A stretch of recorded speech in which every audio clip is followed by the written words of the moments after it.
Baik, Assalamualaikum warahmatullahi wabarakatuh. Kami dari kelompok 5 akan menjelaskan hasil kerja kelompok kami yang berjudul Harmoni Hak dan Kewajiban Negara dan Warga Negara dalam Perspektif Hukum. Pertama-tama saya akan memperkenalkan anggota dari kelompok 5 yaitu Ayub Dwi Musdiputra, Rena Dita Kusuma, Alfiani Arwin, Yansyira Fathia Hidayat, dan Andin Zahrani Pateda. Adapun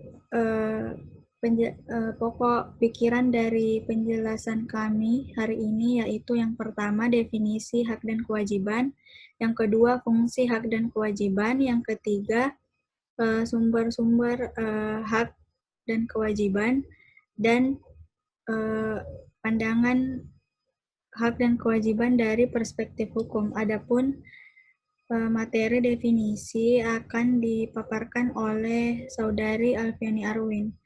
Kepadanya saya persilahkan.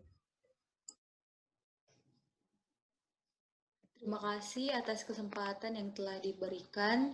Saya akan menjelaskan tentang definisi harmoni hak dan kewajiban. Hak adalah kuasa untuk melakukan sesuatu yang diterima atau dilakukan oleh pihak tertentu dan pihak lain, manapun pada prinsipnya tidak dapat dituntut secara paksa olehnya.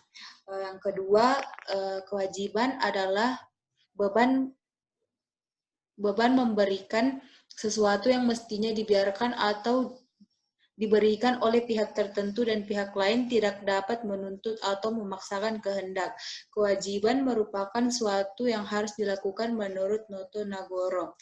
Maka dari itu, hak dan kewajiban merupakan suatu yang tidak dapat dipisahkan. Menurut teori korelasi yang dianut oleh pengikut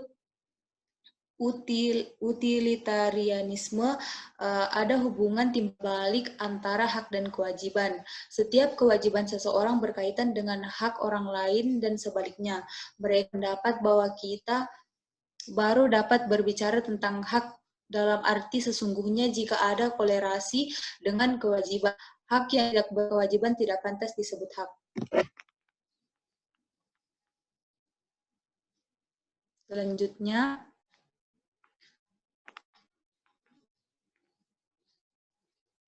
hal ini sejalan dengan filsafat kebebasan Mill yang menyatakan bahwa lahirnya hak asasi manusia dilandaskan dua hak yang paling fundamental, yaitu hak persamaan dan kebebasan.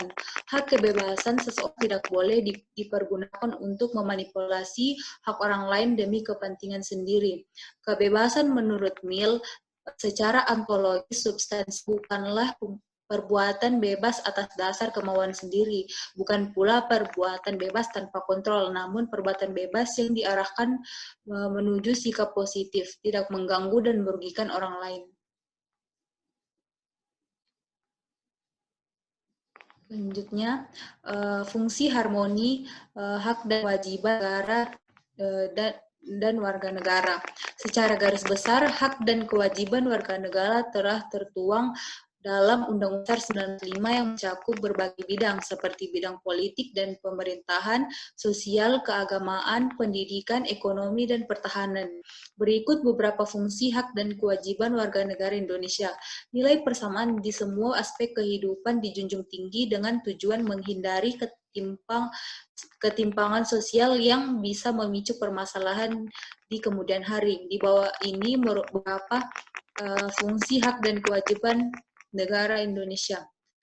Hak warga negara Indonesia yang pertama, setiap warga negara berhak mendapatkan perlindungan hukum. Yang kedua, setiap negara berhak atas pekerjaan dan penghidupan yang layak. Yang ketiga, setiap warga memiliki kedudukan sama rata hukum dan dalam pemerintahan. Yang keempat, setiap warga negara bebas untuk memilih, memeluk, dan menjalankan agama dan kepercayaan masing-masing. Yang kelima, setiap warga negara berhak memperoleh pendidikan dan pengajaran.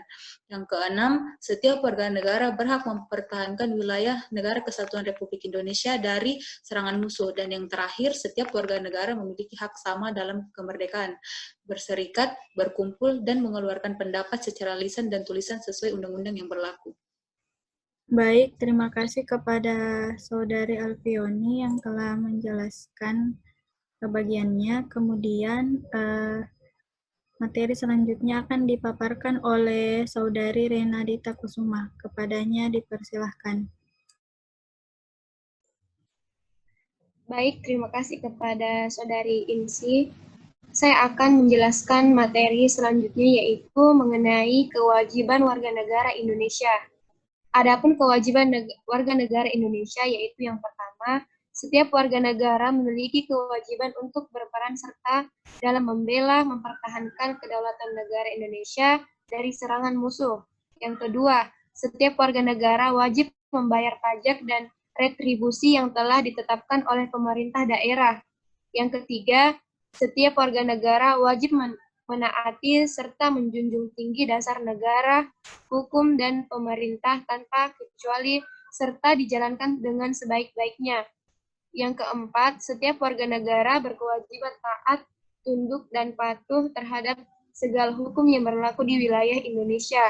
Yang kelima, setiap warga negara wajib turut serta dalam pembangunan untuk membangun bangsa agar bangsa kita bisa berkembang dan maju ke arah yang lebih baik. Berdasarkan aturan yang berlaku di Indonesia, hak dan kewajiban selayaknya dilaksanakan sesuai dengan aturan perundang-undangan yang ada di Indonesia. Permasalahan yang bersifat horizon diharapkan akan mampu direspon oleh rakyat Indonesia dengan nilai Pancasila.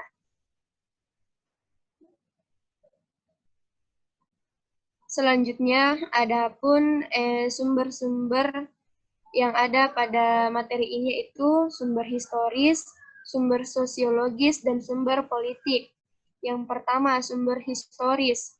Seiring dengan perkembangan zaman dalam hal pengembangan dan pemantapan, pendewasaan, kajian ilmu tentang sistem demokrasi dan hak asasi manusia memicu terjadinya peristiwa. Yang pertama yaitu Magna Carta pada tahun 1215, yang kedua Revolusi Amerika pada tahun 1276, yang ketiga Revolusi Prancis yaitu pada tahun 1789. Tujuan deklarasi yaitu mewujudkan kepentingan bersama, kebebasan yang tidak mengedepankan kepentingan individu. Yang kedua yaitu sumber sosiologis. Ilmu sosiologi mencoba memberikan gambaran tentang perubahan yang terjadi pada warga negara Indonesia, perubahan yang terjadi pada struktur sosial dan sistem budaya. Dengan demikian, ilmu sosiologi diharapkan memberikan solusi terhadap permasalahan sosial dan sistem kebudayaan. Keseimbangan dan perwujudan nilai-nilai demokrasi akan lebih berdampak pada proses integrasi warga negara Indonesia. Yang terakhir yaitu sumber politik. Kemerdekaan negara Indonesia didasari oleh landasan politik yang kuat. Sumber politik menjamin kemerdekaan Indonesia dengan seluruh alat dan kelengkapan negara Indonesia dalam Undang-Undang Dasar 1945. Undang-Undang 1945 sendiri telah mengalami banyak perubahan. Bisa dilihat dari proses amandemen yang sudah 4 kali dilaksanakan, yang bertujuan merevisi dan mengkaji ulang ada yang saat ini menjadi tuntutan warga negara Indonesia. Baik, terima kasih kepada Saudari Renadita Kusuma. Adapun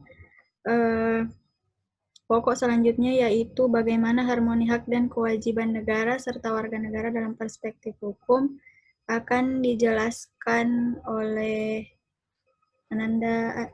Saudari Andin Zahrani Pateda. Kepadanya dipersilahkan. Ya, baik. Selanjutnya adalah harmoni hak dan kewajiban negara, hak dan kewajiban negara dan warga negara dalam perspektif hukum. Dalam perspektif hukum, Indonesia telah mengatur harmoni hak dan kewajiban negara dalam Undang-Undang Nomor 39 Tahun 1999 dan Undang-Undang Dasar 1945. Pada Undang-Undang Nomor 39 Tahun 1999 tentang hak asasi manusia atau yang disebut dengan UU HAM, bunyi tersebut adalah isi dari undang-undang tersebut adalah penghormatan kepada manusia sebagai makhluk ciptaan Tuhan yang Maha Esa, yang mengemban tugas mengelola dan memelihara alam semesta dengan penuh ketakwaan dan penuh tanggung jawab untuk kesejahteraan umat manusia. Oleh penciptanya dianugerahi hak asasi untuk menjamin keberadaan harkat dan martabat kemuliaan dirinya serta keharmonisan lingkungannya.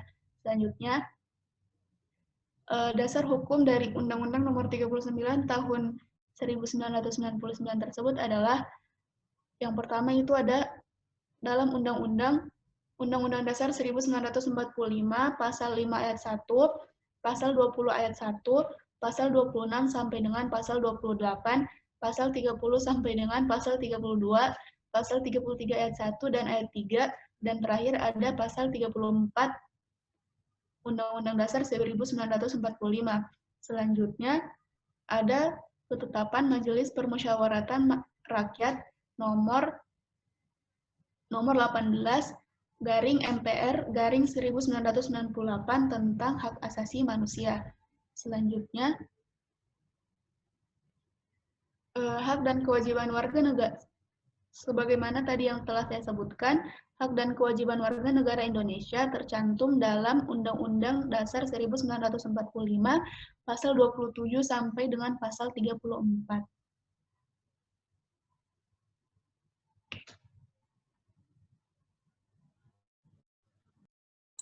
Baik, terima kasih kepada Saudari Andin Zahrani yang telah memaparkan materi bagiannya. Adapun selanjutnya selanjutnya akan dijelaskan oleh saya, yaitu analisis implementasi hak dan kewajiban warga negara.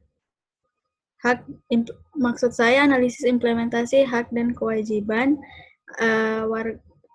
negara dan warga negara.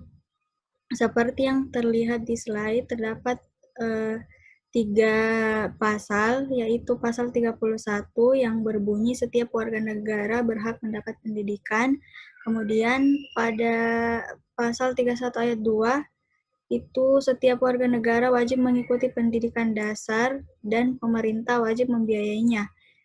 Kemudian pada pasal 23A, pajak dan pungutan lain yang bersifat memaksa untuk keperluan negara diatur dengan undang-undang. Nah, jika dilihat dari ketiga pasal di atas, terdapat kesinambungan antara satu dan yang lainnya.